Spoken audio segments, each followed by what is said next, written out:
Welcome to our new tutorial, how to configure RESTful communication with the OPC router. REST communication always starts with configuring the REST plugins. There we have two tabs. The first one is the REST Connections tab, where we can communicate to foreign REST APIs, like OpenWeather API, and the REST APIs, where we can configure a REST interface to OPC router itself. Let's start configuring a REST communication to the OpenWeather example. We give it a name, we configure the host URL, this is the fixed pre part. We can insert the information to an OpenAPI file. We can use authentication to secure communication, just select one. Insert some HTTP header if necessary. We can use certificates. We can directly create a new one or select an existing one. After saving with OK, we can go to the Connections tab and structure our communication with some folders called REST, for example, and create a new connection to get the weather data. Now let's design the connection.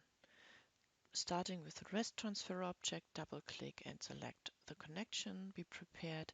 The endpoint can be inserted directly. You can already use some parameters that are used as URL parameters. The method is get and the format is JSON in our example here. The URL segment parameters are already inserted. We insert some additional query string parameters. You could also use other types. You could use default values. And we can test it inserting some values.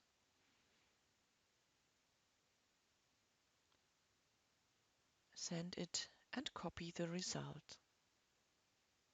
Close, don't save here. We haven't made changes. We got the response body as JSON structure, so we use JSON read transfer object, double click and use edit button to insert our response. And we have all parameters available. Just add the expression. You see we get JSON expression and name. The name will be shown here. And we can connect the JSON response body with the JSON document parameter. And if we have arrays, we also can use all elements as a result. So we use the placeholder star. And of course, we can change the name because it's just a name, not the expression. Now let's save the parameter to a database table with a database transfer object. Select the database, type is insert, and the table is a weather data table. We just double click to insert the columns we want to use. OK. And connect the weather parameters with the corresponding columns in the table. In our example, we always have the same value for country and city for REST and database transfer objects, so we use constant value as source for it. We have Schenefeld and Germany, and the unit is metric. And of course, we insert the app ID. To save it, just click on OK. And connect the constant values with the request parameters of the REST transfer object. Of course, we also connect it with the corresponding table columns. And the timestamp will be used with a variable that is predefined in OPC Router. Just select system time UTC. As trigger, we use a fixed time trigger so that we can send the data every 5 seconds.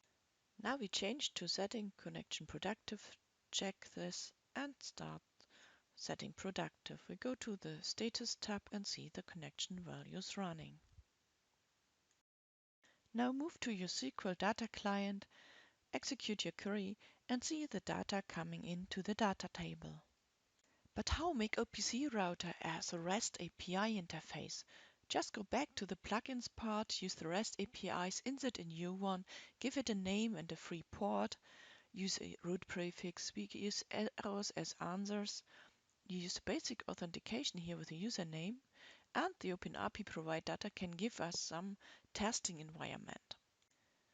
If you now set the whole service productive to make the plugin available, we wait for the server status to get ready.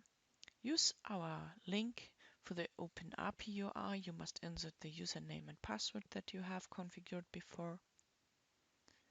And you see the interface now. You can use the data JSON to see the structure, but you have no operation specified. We can do that at the Connections tab. Just insert a new connection like get product data. The design starts with building the method construct in form of a REST trigger. There we just select the corresponding API plugin. We insert the endpoint for it, select the corresponding methods, in this case just the get method, and we can insert some request parameters like production line and product order number, where we want to get some information from. The data come from a table, so we use the database transfer object. Just double click, select database and select type. Select the production orders table with the corresponding columns we want to read out and filter according to the production line and the production order number. Save with OK and connect the incoming REST parameters with the filter parameter of the database. Keeping in mind we built a REST method with JSON, we use the JSON write transfer object to create the JSON structure.